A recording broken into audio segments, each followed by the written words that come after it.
and welcome everyone, my name is Andy, and you might know me from my two YouTube channels, Andy's Paradox and Andy's Take, where I'm known for covering Paradox and Total War games respectively.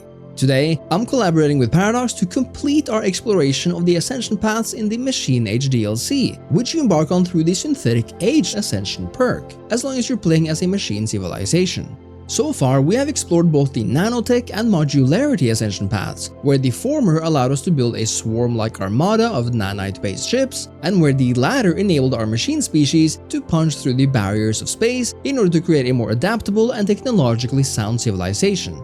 But today, we are finally embarking on the path of virtuality, and man do I have a powerful one in store for you. You see, even though it's all good times to play as a machine gestalt consciousness spreading across the galaxy with all its might, sometimes you might feel the urge to play tall, to create a space civilization that knows its boundaries, but where those boundaries guard an industrial empire unlike any other, and that's exactly what virtuality is so good for. First of all, if this is your first time playing the Machine Age or Biogenesis DLCs, Ascension Paths are attained through the relevant Ascension perk, in our case Synthetic Age, and are only available once you have completed 2 prior Ascension perks and unlocked your third. You may then choose the Synthetic Age to unlock one of 3 new traditions, which only becomes available once the transformation situation has been completed. In other words, if you want to ascend like we do in this video, focusing on increasing your unity levels is smart, which you can do among other things by choosing a corresponding form of government or building relevant buildings on your planets. And you know, that's exactly what our individualist, yet egalitarian and spiritualist machine civilization of the Alarian Guardianship did.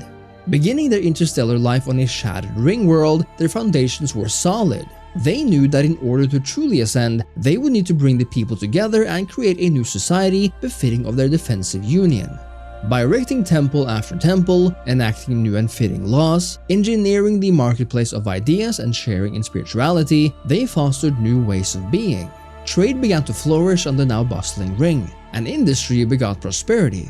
Life in space brought about a new harmony paradigm, as the Alarian machines explored the galaxy not for conquest, but for riches.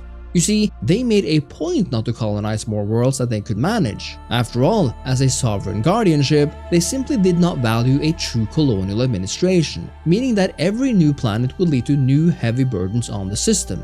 Seeking peace only, the Alarians understood their limits. Sure, it was scary at times to be squeezed between 2 vastly larger empires, and wouldn't you know it, one fallen empire too, but through shrewd diplomacy, they kept themselves from stumbling into wars they had no business in. In fact, any wars at all. One by one, Alarian outposts marked their expanding territory in open space, and they were thriving. But everything changed when scientists uncovered a new path for the machine race, one where they could leave their metallic bodies behind and simply become data. The transformation took time and demanded vast amounts of resources to complete. But once transformed, there was no going back, because the benefits of being data were simply too great. Now, virtual pops were instantly created to meet hiring demands, complete with expertise. Since our leaders also transformed into zeros and ones, they became immortal, free to gather experience and knowledge until the end of time. And of course, data-based workers weren't just quick to fill their positions, but were also significantly more efficient. Coupled with the new policy of virtual focus, which significantly enhanced the research sector, the ascendancy had immense implications on the Alarians. Figuring that they had little need for as much unity where they now were, they transformed their industrial bases from one of spirituality to one of research. The efficiency was astounding. Energy credits flooded the markets, minerals were aplenty and were mined at speeds previously unseen, trade couldn't help but knock at their interstellar gates, optimized factories produced consumer goods like never before, which in turn were used by Alarian research facilities to boost innovation. Sure, the Guardianship was not the most powerful empire in the galaxy, but despite ending up controlling only 6 planets, 3 of which were tied to their original ring world, they had quickly become, by far, the largest technological powerhouse in the galaxy. And despite not fielding the largest fleet, they knew to defend the interstellar highways, with their new industrial base allowing for the creation of towering Citadel-class and deep space defense stations. This mattered. After all, ascending to virtuality allowed them to create Dyson swarms which harnessed the true energy of stars, arc furnaces which channel the energy of molten worlds, all of which led them to the creation of the first galactic megacity. Such was their wealth.